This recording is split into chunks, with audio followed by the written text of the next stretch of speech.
Halo teman-teman semua, ketemu lagi kita di awal ibadah seperti biasa. Aku mau infoin ke kalian beberapa pengumuman. Yang pertama untuk teman-teman yang belum tergabung dalam kesan, ayo kita ikut kesan, kita ikut komunitas kecil kita ini. Yang belum ikut kesan boleh scan barcode yang ada di sini.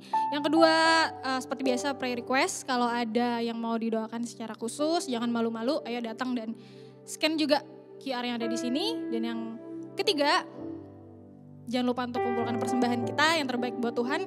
Ada barcode-nya juga di sini. Happy Sunday.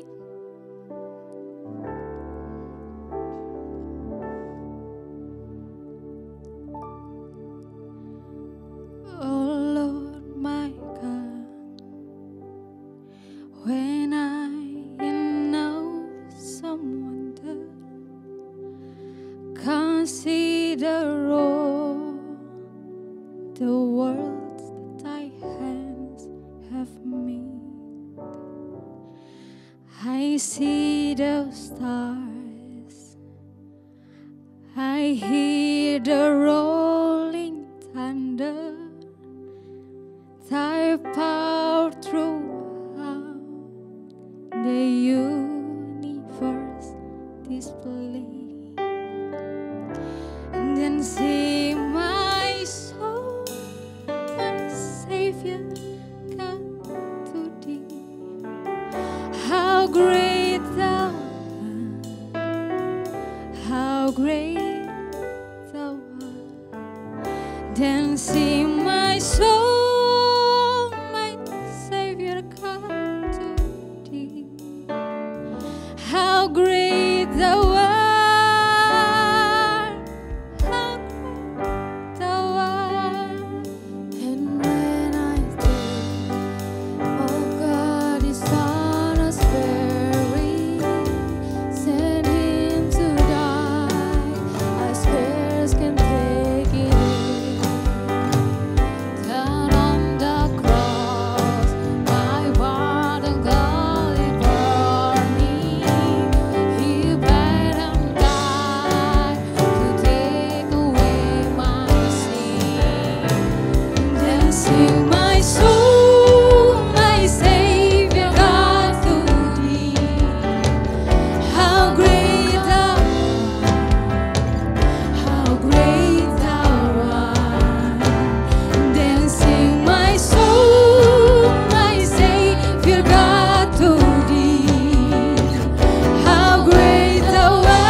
There's no shadow you won't light up, mountain you won't climb up, coming after me.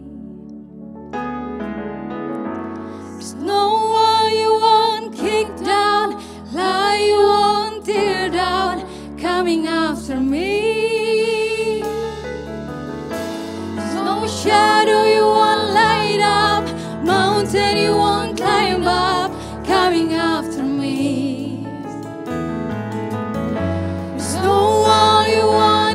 Down, lie you won't tear down. coming after me. Yeah. There's no shadow you won't light up, mountain you won't climb up, coming after me. There's no wall you won't kick down, lie you won't tear down, coming after me.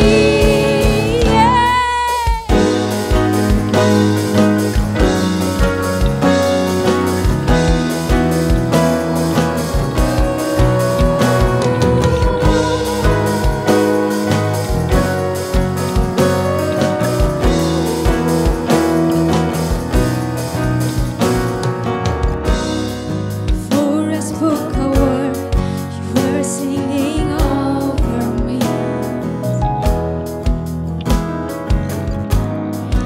You have been so, so good to me.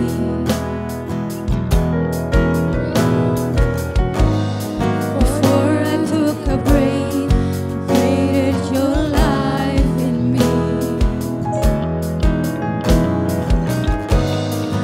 You have been so, so kind to me. Oh, the overwhelming, never-ending, reckless love of God. Oh, it chases me down, fights till I'm found, leaves the 99. I couldn't earn it, I couldn't deserve it, still you give yourself away. Oh, the overwhelming, never-ending, reckless love of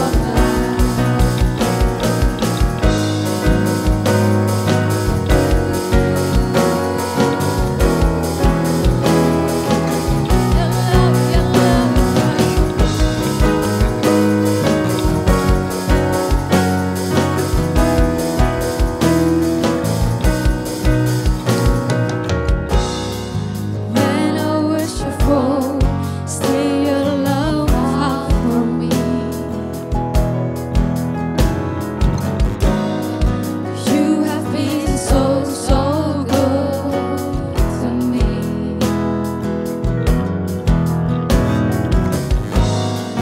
When I fled the world, you paid it all for me. You have been so, so good. You have been so, so kind to me. Oh, the overwhelming, never-ending, reckless love of God.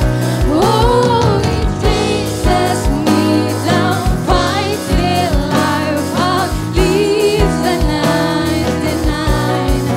I couldn't run it, I don't deserve it, still you give yourself away. Oh, the overwhelming, never-ending, reckless love of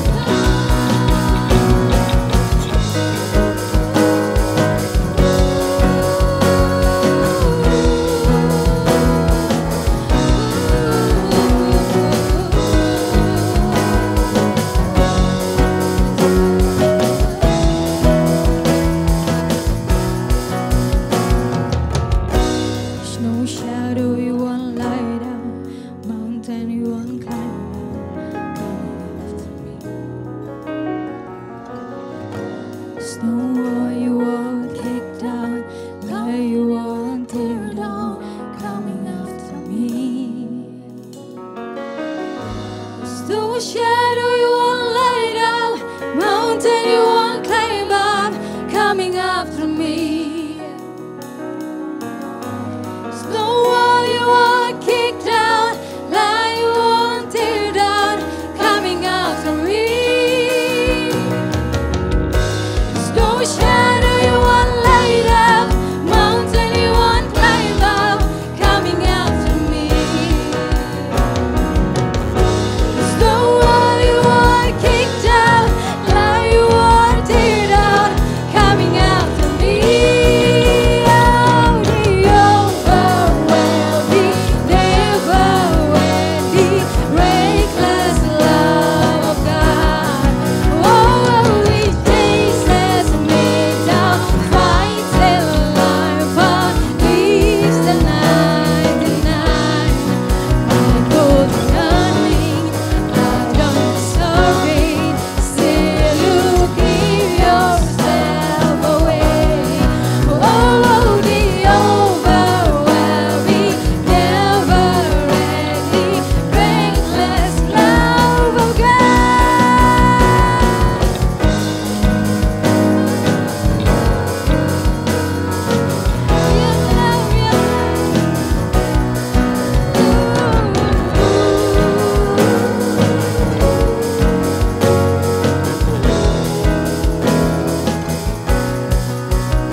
Thank you Tuhan.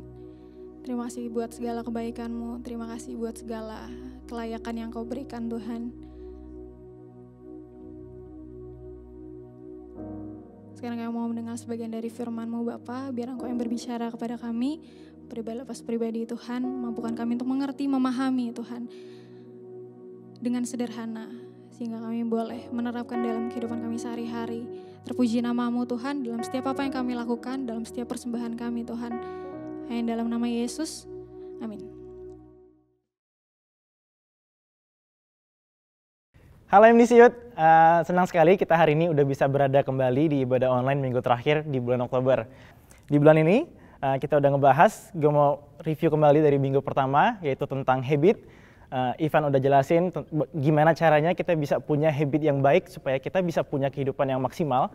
Di minggu kedua ada integrity, Bang Tommy dengan keren banget ngingetin kita lagi kalau kita tuh hidup harus punya integritas, wholeness, kita harus utuh, kita punya value yang gak bisa digoyahkan oleh dunia dan kita mau hidup untuk nyenangin Tuhan.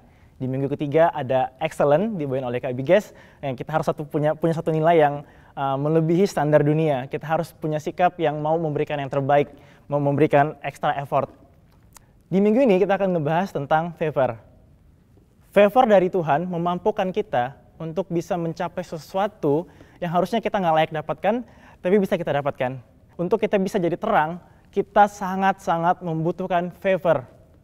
Kita mungkin bisa hidup maksimal dengan jerih payahnya kita, dengan kerja kerasnya kita, dengan caranya kita, tapi kalau kita nggak punya favor, kita nggak akan pergi ke tempat yang kita nggak pernah bayangin sebelumnya, teman-teman. Daniel pasal 1 ayat yang ke-8 dibilang kayak gini.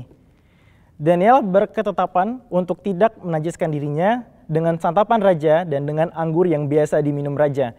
Dimintanyalah kepada pemimpin pegawai istana itu supaya ia tak usah menajiskan dirinya. Ayat 9, maka Allah mengaruniakan kepada Daniel kasih dan sayang dari pegawai istana itu. Memang benar Daniel, Sadrak, Mesak, dan Abednego bisa berada di istana Raja Nebukadnezar saat itu. Memang benar karena mereka sebelumnya udah punya hal-hal yang lebih baik daripada orang-orang lainnya di Yerusalem saat itu, teman-teman. Dikatakan di ayat sebelumnya bahwa di ayat 4 bahwa mereka dipilih, raja mencari orang-orang yang penuh hikmat, orang-orang yang berpengetahuan yang banyak, dan terpilihlah beberapa orang dan diantaranya ada Daniel, Sadrak, Mesak, dan Abednego. Persiapan itu penting, persiapan itu sangat penting. Karena Tuhan akan memakai apa yang kita punya. Yang ada pada Daniel, Sadrak, Mesak, dan Abednego saat itu adalah kemampuan mereka berpikir. Apa yang mereka bisa kerjakan yang terbaik, teman-teman. Dikatakan bahwa Raja Nebukadnezar mencari orang-orang yang gak punya cacat celah katanya. Berarti sebelum Daniel, Sadrak, Mesak, dan Abednego berada di istana, mereka udah punya gaya hidup yang jauh lebih baik dibandingkan orang-orang lain seusia mereka. Dikatakan seperti itu. Tapi di ayat yang 9 dikatakan bahwa maka Allah mengaruniakan kepada Daniel kasih dan sayang dari pemimpin pegawai istana itu. Tahu nggak teman-teman? Daniel bisa aja punya semuanya. Dan nggak cuma Daniel, ada beberapa orang yang dipilih teman-teman. Tapi Daniel, Sadrak, Mesak, dan Abednego bisa berada di tempat mereka kemudian hari nanti di mana mereka bisa menjadi influence buat orang banyak dan mempunyai posisi penting. Dimulai dari perkenanan Tuhan, dimulai dari Tuhan mengaruniakan kepada mereka kasih sayang dari pegawai istana, teman-teman. Skill kita, kemampuan kita, kerja keras kita bisa bawa kita ke tempat yang hanya bisa tangan kita raih dengan kerja keras kita, teman-teman. Tapi favor dari Tuhan akan mampukan kita untuk bisa pergi ke tempat-tempat yang kita nggak pernah tahu sebelumnya.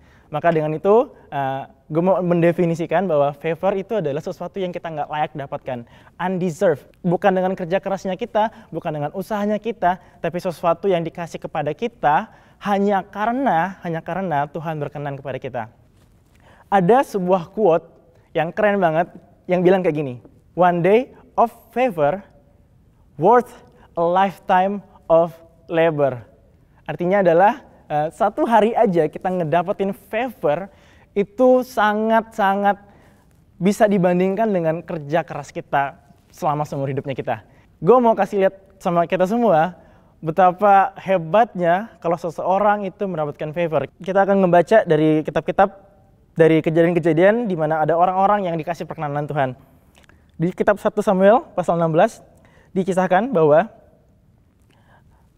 Daud dipilih oleh Samuel dan Saul berkenan kepada Daud dan Daud disuruh untuk tinggal di istana karena Saul suka kepada Daud, teman-teman. Nggak cuma Daud aja, teman-teman, yang mempunyai kisah serupa. Ada Yusuf. Yusuf mendapatkan perkenanan dari Potifar. Yusuf mendapatkan perkenanan dari raja. Daniel yang mendapatkan perkenanan dari Raja Nebukadnezar dan pegawai istana. Ada kisah Esther di mana dia mendapatkan perkenanan dari raja. Teman-teman, orang-orang ini, orang-orang yang diceritakan dari dalam Alkitab ini mendapatkan perkenanan Tuhan dan mereka dibawa untuk bisa bertemu dengan orang yang berpengaruh, bisa dibawa bertemu dengan orang-orang besar, teman-teman. Favor memampukan kita untuk kita bisa bertemu dengan orang-orang besar dan kita bisa punya pengaruh. Walaupun kita nggak tahu, walaupun kita bahkan nggak kepikiran gimana kita bisa sampai bisa bertemu dengan orang-orang ini, gimana kita bisa punya pengaruh sebesar ini, teman-teman. Dan ini yang terjadi, teman-teman. Nah, cuman itu, di kitab Ulangan pasal 33 ayat 23 dikatakan seperti ini. Naftali kenyang dengan perkenanan dan penuh dengan berkat Tuhan. Favor mampu memberkati dan memberikan kepuasan. Seringkali kita udah kerja keras, kita udah ngelakuin yang terbaik, kita udah capek, kita udah kayaknya udah habis-habisan, udah all out, tapi kita nggak pernah puas sama apa yang kita dapatkan, teman-teman. Favor memampukan kita untuk bisa mendapatkan rasa puas yang daripada Allah, teman-teman. Di kitab Rut pasal yang kedua, di mana Rut mendapatkan perkenanan di hadapan Boas, walaupun Rut hanyalah pekerja yang numpang kerja di tanah miliknya Boas. Dan Rut bilang seperti ini, Tuanku, aku tidak seperti sama hamba-hambamu yang lain. Boas ini orang yang paling kaya saat itu di tanah itu. Dan Rut merasa kalau seharusnya aku nggak mendapatkan perlakuan seperti ini.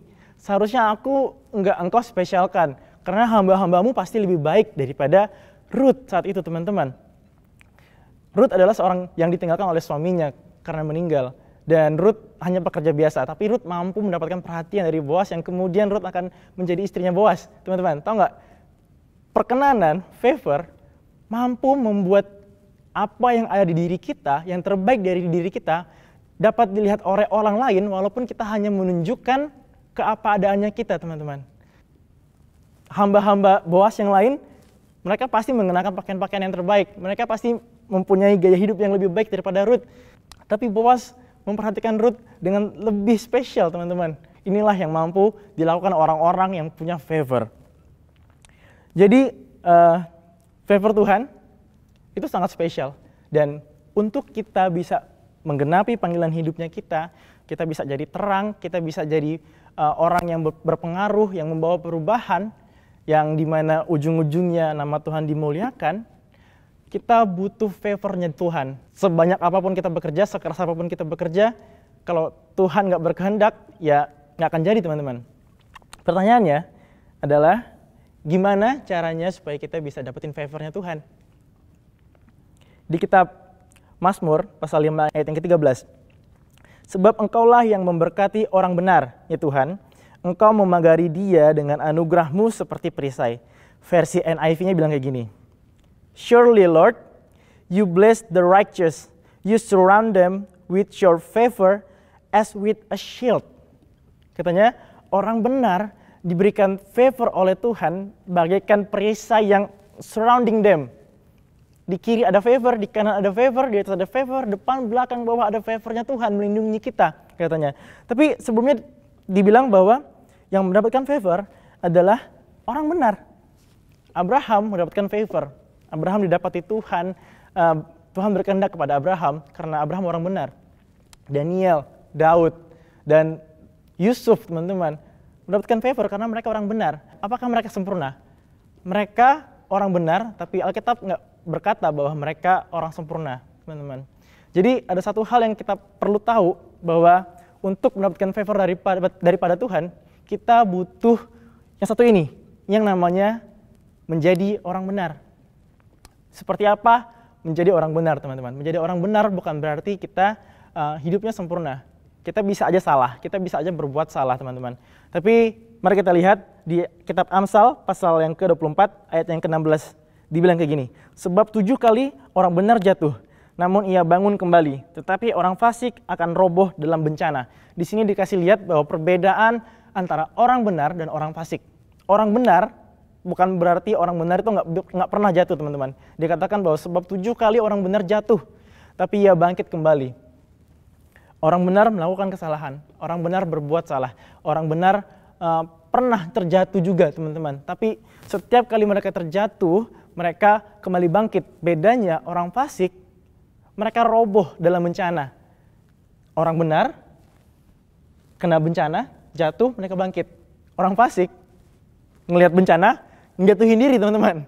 Bedanya seperti itu. Karena kita pasti nggak bisa menghindari satu hal ini yang namanya godaan kehidupan. Apalagi anak muda, banyak banget hal-hal yang membuat kita pengen kompromi aja rasanya, teman-teman. Banyak banget hal-hal yang bisa bikin kita jatuh, hal-hal yang bisa bikin kita merasa kita telah berbuat salah di hadapan Tuhan, teman-teman. Tapi ingat bahwa Tuhan nggak melihat ini sebagai perhitungan bahwa kita bukan orang benar. Dikatakan di Amsal bahwa orang benar jatuh tapi bangkit kembali. Tuhan selalu melihat kehidupan kita. Tuhan selalu memperhatikan kita. Pertanyaannya adalah, apakah kita mampu melihat Tuhan di dalam hidupnya kita? Apakah kita mampu melihat Tuhan di dalam setiap pilihan hidupnya kita? Di dalam setiap hal-hal yang pengen kita lakukan, di setiap omongan kita, teman-teman. Karena kemampuan inilah yang akan mendatangkan favor. Kemampuan kita melihat Tuhan di dalam setiap kehidupannya kita, teman-teman. Karena kalau kita mampu melihat Tuhan di setiap harinya kita, dikatakan bahwa apapun yang kita lakukan seperti untuk Tuhan dan bukan seperti untuk manusia. Hatinya kita ngejar favornya Tuhan. Kita ngejar apa yang berkenan di mata Tuhan. Apa yang sesuai dengan kehendaknya Tuhan. Kita nggak pengen hal ini merusak, hal yang kita lakukan nanti akan merusak hubungan kita dengan Tuhan. Kita mampu melihat Tuhan di dalam kehidupannya kita. Orang yang benar akan mendapatkan perkenanan Tuhan. Jadi kita harus menjadi orang benar. Caranya adalah kita harus mampu melihat Tuhan di setiap harinya kita, di setiap kegiatannya kita. Di apapun yang kita lakukan, teman-teman. Lakukan yang benar di mata Tuhan. Dan selain itu, selain lakukan yang benar di mata Tuhan, di kitab 1 Samuel pasal 2 ayat yang ke-26 dikatakan, tetapi Samuel yang muda itu semakin besar dan semakin disukai, baik di hadapan Tuhan maupun di hadapan manusia. Ada satu lagi mentalitas yang perlu kita punya, teman-teman. Emang benar, kita harus melakukan sesuatunya, harus fokus kita, motivasi kita adalah untuk menyenangkan Tuhan. Tapi mentalitas ini kita nggak bisa hindari, teman-teman. Ada satu mentalitas, ada satu attitude di mana yang dikatakan di sini bahwa Samuel disukai nggak cuma disukai oleh Allah, tapi disukai oleh manusia. Yesus di kitab Lukas juga dikatakan bahwa Yesus semakin bertumbuh besar dan dia disukai oleh orang banyak, teman-teman. Mentalitas inilah yang harus kita miliki, bukan berarti kita harus menjilat orang, bukan berarti kita harus membuat orang lain semua senang dengan kita. Nggak gitu konsepnya, teman-teman. Konsepnya adalah kalau kita punya favor, kalau kita dikasih favor oleh Tuhan, udah pasti hidup kita akan maksimal, dan hidup seorang Kristen yang maksimal, anak muda yang maksimal itu pasti bawa berkat untuk lingkungannya. Nggak ada orang Kristen yang dikatakan dikasihi Tuhan, Tuhan berkenan dapat favor, tapi membawa kerugian, membawa kesialan untuk lingkungannya, membuat suasana lingkungan menjadi tambah parah karena ada orang ini. Orang-orang semua bete sama dia, orang-orang sebel sama dia. Nggak seperti itu, teman-teman.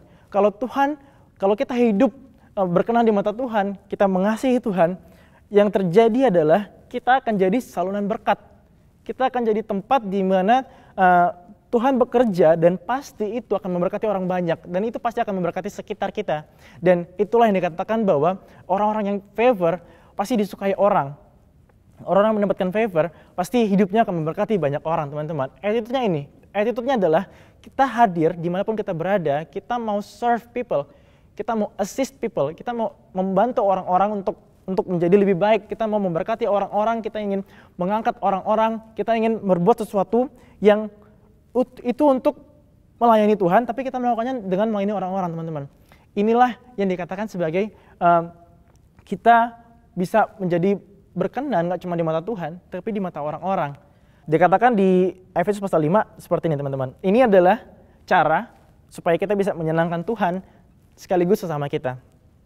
Dan tetap ada integritas dan batas yang harus kita pegang. Di kitab Efesus pasal 5, ayat yang pertama dikatakan seperti ini. Sebab itu, jadilah penurut-penurut Allah, seperti anak-anak yang kekasih, dan hiduplah di dalam kasih sebagaimana Kristus Yesus juga telah mengasihi kamu dan telah menyerahkan dirinya untuk kita sebagai persembahan dan korban yang harum bagi Allah. Ayat yang ketiga, tetapi percabulan dan rupa-rupa kecemaran atau keserakahan disebut saja pun jangan di antara kamu, sebagaimana sepatutnya bagi orang-orang yang kudus. Demikian juga perkataan yang kotor, yang kosong, atau yang sembrono, karena hal-hal ini tidak pantas. Tetapi sebaliknya ucapkanlah syukur. Ayat yang ke-15 dikatakan bahwa, karena itu perhatikanlah dengan saksama bagaimana kamu hidup. Janganlah seperti orang bebal, tetapi seperti orang arif. Dan pergunakanlah waktu yang ada, karena hari-hari ini adalah jahat. Sebab itu janganlah kamu bodoh, tetapi usahakanlah supaya kamu mengerti kehendak Tuhan. Dan janganlah kamu mabuk oleh anggur, karena anggur menimbulkan hawa nafsu, tetapi hendaklah kamu penuh dengan roh, dan kidung pujian dan nyanyian rohani. Bernyanyi dan bersoraklah bagi Tuhan dengan segenap hati. Ucapkanlah syukur senantiasa atas segala sesuatu dalam nama Tuhan kita Yesus Kristus, kepada Allah dan Bapa kita. Dan hendaklah dirimu seorang kepada yang lain, dan rendahkanlah dirimu seorang kepada yang lain di dalam takut akan Kristus. Jadi di sini dikatakan teman-teman, bahwa kita bisa menyenangkan Tuhan dengan kita melakukan hal-hal ini. Tapi kita juga bisa hidup dalam kasih dengan sesama kita, dengan tetap memperhatikan hal-hal ini teman-teman. Yaitu kita menghindari hal-hal yang najis, hal-hal yang kecemaran, keserakahan, percabulan, dan lain-lain sebagainya teman-teman. Jadi kalau kita, untuk kita bisa diterima lingkungan, untuk kita bisa fit in, untuk kita bisa menyenangkan orang-orang sekitar kita, tapi kita bawaannya berkata-kata yang kosong, kata-kata yang kasar, kata-kata yang gak berguna, itu bukan ciri-ciri orang yang menyenangkan Tuhan. Ingat, kebenaran yang paling penting adalah kita benar di matanya Tuhan, bukan di mata orang-orang. Kita lakukan apa yang benar di mata Tuhan, dan percayalah, Tuhan akan kasih kita kasih yang kalau termanifestasikan di lingkungannya kita akan menjadi orang yang mampu mengasihi orang lain, dan orang yang mengasihi orang lain pasti akan disukai teman-teman. Jadi ini, kalau disimpulkan dengan satu kata, adalah obedience. Gimana caranya kita bisa mendapatkan favor adalah dengan kita taat, dengan kita bisa mengerti apa yang berkenan di mata Tuhan, dan kita mampu melihat Tuhan di setiap kehidupannya kita. Kita mampu melihat Tuhan, teman-teman. Dan setelah kita melakukan semua itu, setelah kita taat, pertanyaannya, apakah kehidupan kita pasti akan baik-baik aja, pasti akan dapat perkenanan Tuhan yang kalau kita ngomongin perkenanan, pasti kita akan diangkat, kita akan dibawa naik, teman-teman. Apakah seperti itu? Kenyataannya, cerita di Alkitab, orang-orang yang mendapatkan perkenanan Tuhan tadi, sebelum mereka masuk ke dalam panggilan Tuhan yang hebat, yang dahsyat untuk kehidupan mereka bertemu satu hal, mereka bertemu tantangan, mereka bertemu rintangan yang bisa aja membuat mereka berpikir bahwa mereka nggak dapat favor. Mereka udah ngelakuin yang terbaik, mereka udah taat sama Tuhan, tapi yang terjadi adalah yang sebaliknya. Yang terjadi kepada Daniel, Sadrak dan Mesak dan Abednego juga teman-teman ngerasain bahwa Sadrak, Mesak, Abednego karena taat kepada Tuhan dicampakkan ke dalam perapian. Daniel karena nggak mau menyembah Allah yang diperintahkan oleh Raja Nebukadnezar saat itu, dia dimasukkan ke dalam gua singa. Yusuf karena taat nggak mau mendukakan hati Tuhan, dia difitnah oleh istrinya Potifar teman-teman.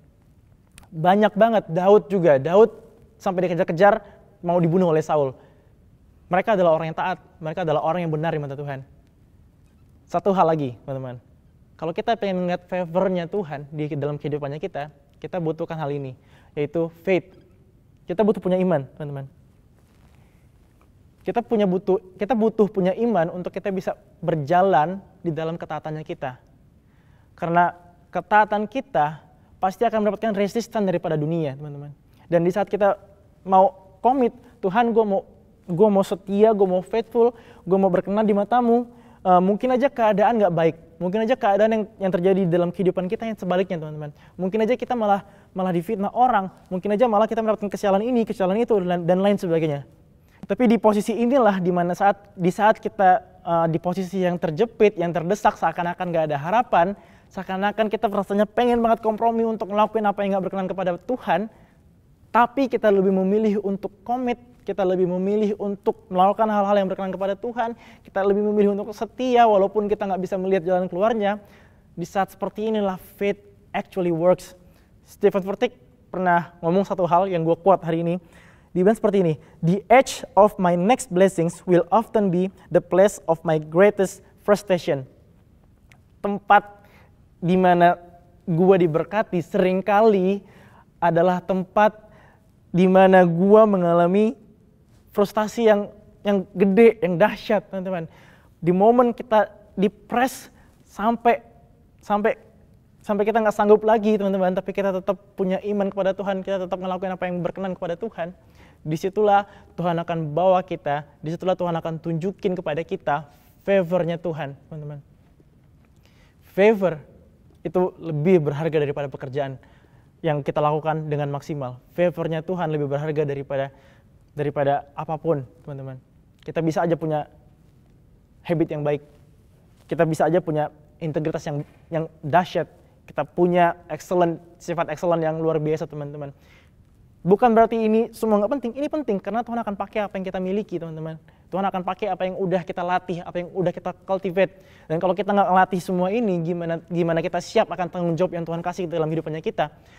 Karena kemampuan kita untuk menerima kapasitas yang akan Tuhan kasih nanti ditentukan oleh apa yang kita lakukan sekarang. Kepercayaan Tuhan di dalam hidupnya kita itu gede banget. Apa yang Tuhan pengen kita lakukan itu, percayalah, itu dahsyat dan itu melebihi kemampuan kita.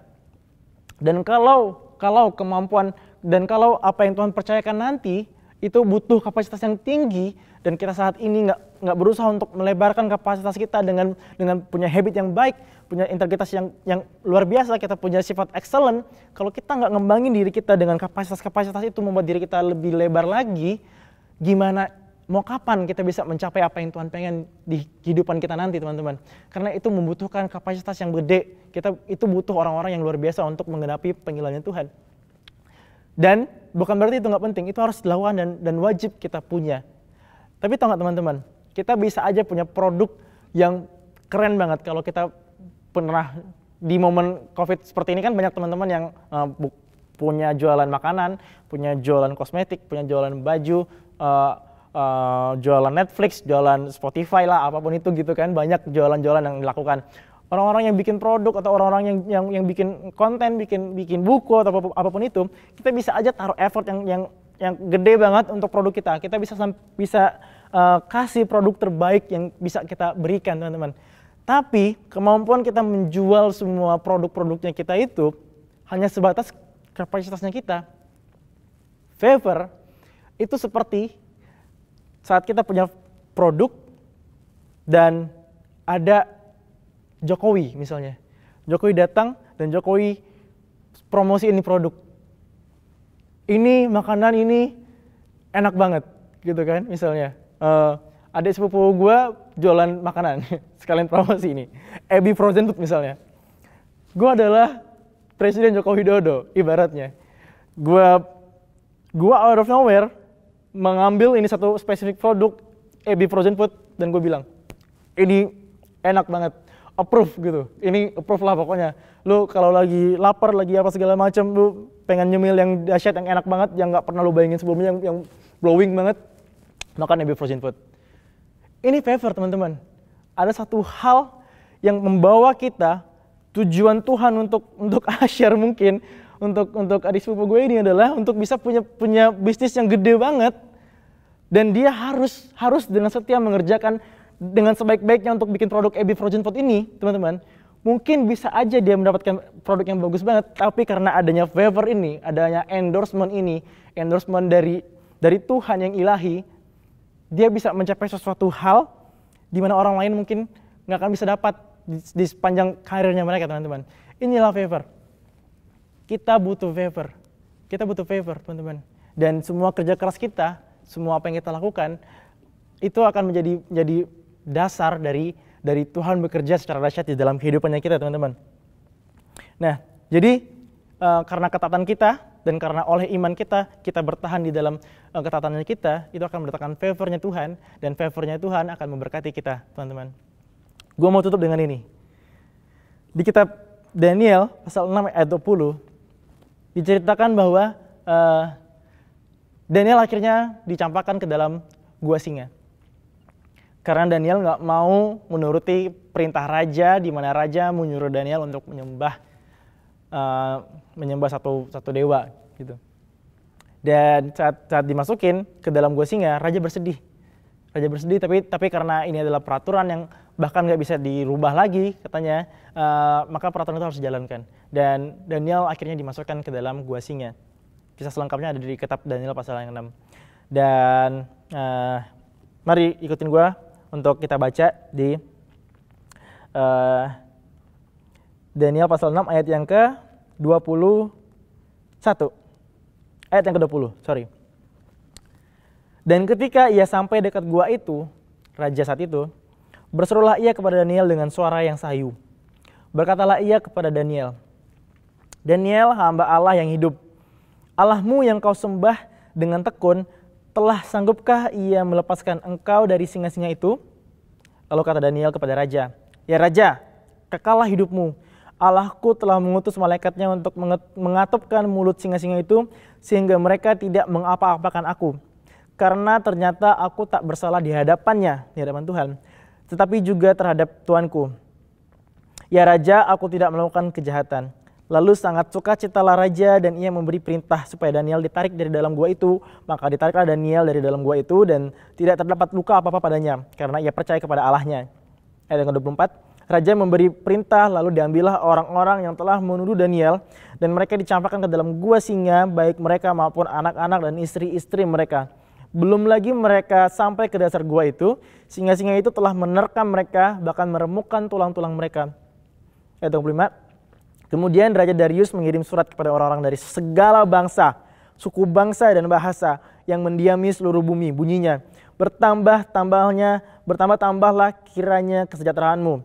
Ayat yang ke-27, bersama ini kuberikan perintah bahwa di seluruh kerajaan yang kukuasai, orang harus takut dan gentar kepada Allahnya Daniel, sebab dialah Allah yang hidup, yang kekal untuk selama-lamanya. Pemerintahannya tidak akan binasa dan kekuasaannya tidak akan berakhir. Dia melepaskan dan menolong dan mengadakan tanda dan mukjizat di langit dan di bumi. Dia yang telah melepaskan Daniel dari cengkraman singa-singa. Dan Daniel ini mempunyai kedudukan tinggi pada zaman pemerintahan Darius dan pada zaman pemerintahan Kores, orang Persia itu, teman-teman. Jadi dikatakan bahwa karena Daniel mempunyai ketaatan, dia obey nggak cuma sama manusia, sama otoritasnya, tapi dia obey kepada Tuhan. Dia mau mendapatkan perkenanannya Tuhan, dan dia memiliki iman. Nggak mudah loh teman-teman, nggak mudah teman-teman. Kita udah ngelakuin yang terbaik, buat manusia dan juga buat Tuhan, tapi kita mendapatkan keadaan yang seakan-akan nggak memihak kepada kita, nggak menguntungkan kita. Keadaan yang membuat kita merasa dirugikan, teman-teman. Tapi Daniel tetap beriman dan percaya, dan dia tetap memberikan hatinya untuk Tuhan dan nggak mau mengotori dirinya dengan perbuatan-perbuatan yang mengecewakan Tuhan. Tuhan memberikan favor dan menunjukkan pekerjaannya yang ajaib. Dan tahu nggak teman-teman, Daniel adalah salah satu orang Israel yang dari awal tadi kita udah baca. Dia adalah orang Israel, dia adalah orang yang kerajaan sebelumnya ditaklukkan oleh raja ini, Raja Nebukadnezar, oleh kerajaan Babel. Ditaklukkan, dia adalah budak, dia adalah slave, teman-teman. Kehidupan dia di istana nggak mudah juga, teman-teman. Banyak hal yang mengerikan terjadi kepada Daniel dan teman-temannya.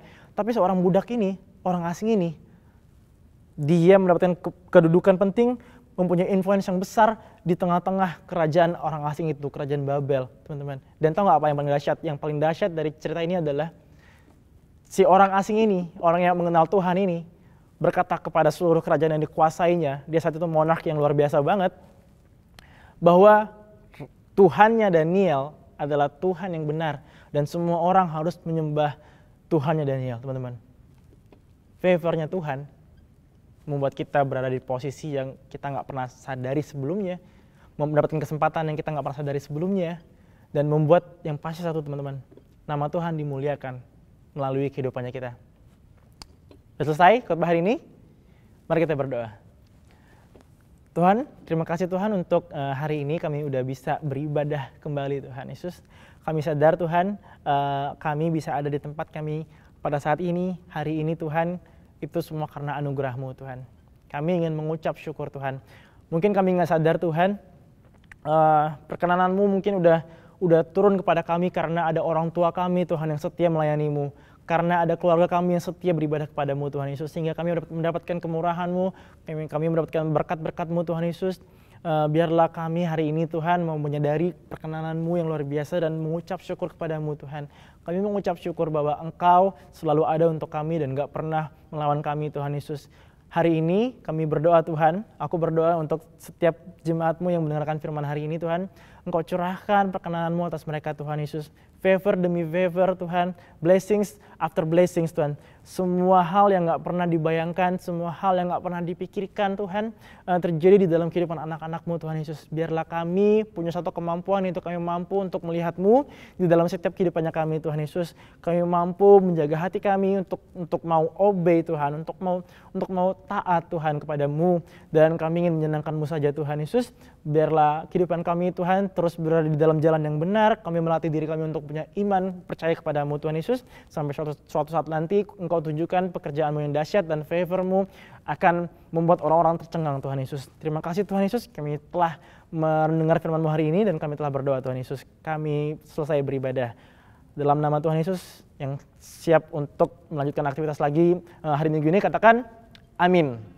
Guys, hi Vips, hi Impactors, hai kaula muda seluruh Indonesia yang menonton. Kita udah di penghujung ibadah kita dan kita tahu kalau kita udah diberkati sama firman Tuhan yang diberitakan hari ini. Semoga firman ini bisa jadi kekuatan bagi kita dan kita bisa melakukannya. Yuk kita sama-sama tutup di dalam doa. Bapak, kami mengucap syukur Tuhan untuk ibadah hari ini. Untuk firman yang sudah diberitakan, Bapak, aku berdoa Tuhan, Engkau yang memampukan kami, biar Roh Kudus-Mu yang menyertai kami Tuhan untuk bisa menjadi anak-anak Tuhan yang setia dan taat Tuhan sama firman Tuhan. Dan aku berdoa Tuhan, kiranya Engkau memberkati seluruh jemaat yang saat ini menonton dengan berkat dari Tuhan, supaya mereka terus bertumbuh Tuhan di dalam keluarga mereka, di dalam pekerjaan ataupun studi mereka, dan supaya mereka bisa menjadi berkat dimanapun mereka berada. Di dalam nama Tuhan Yesus kami berdoa. Amin. Brighter than any star in the sky, your light shining through the darkness.